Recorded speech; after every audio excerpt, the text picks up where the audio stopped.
মানুষের ঘর, এবং এগুলো করে যাতে তাদের খুব তড়িঘড়ি তাদের চিকিৎসা পরিষেবা দেওয়া যায়, এর জন্য একটা অ্যাম্বুলেন্স যাতে আমাদের ডিআপ ফান্ড থেকে দেওয়ার প্রপোজাল রাখে। তখন আমি সঙ্গে সঙ্গে বলেছি, ঠিক আছে, যা হয় সেটা আপনারা করুন।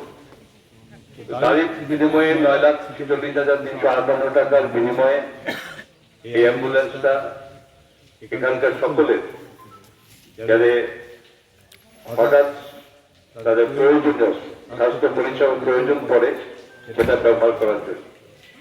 যাই হোক, আমার এতদিন ধারণা ছিল যেটা অলরেডি টার্গেটে চলে গেছে, গতকালই জানতে পারি এটা আবার একটা উদ্বোধন করে দিতে হবে এসডিএম সাহেবের বক্তব্য।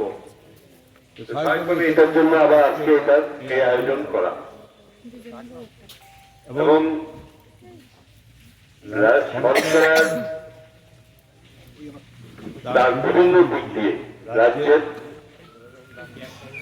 যেভাবে ডেভেলপমেন্ট আমরা করছি, এবং তার সঙ্গে পুরো অংশের মানুষ যাদেরকে হয়তো সামনে আসে না, তাদের প্রতি যাতে কোথাও অবহেলা না হয়, যদি কোথাও গ্যাপ থাকে তো সেটাও তুরন্ত গতিতে প্রত্যেকটি জায়গাতে একজন করে বিধায়ক আছেন এসএমপি কনস্টিটিউন্সিতে, এবং সেই বিধায়করা যাতে জরুরি ভিত্তিতে যে কাজটুকু সরকারের মাধ্যমে করতে কিছুটা বিলম্ব হতে পারে সেটাকে খুব তড়িৎ গতিতে করা যায়।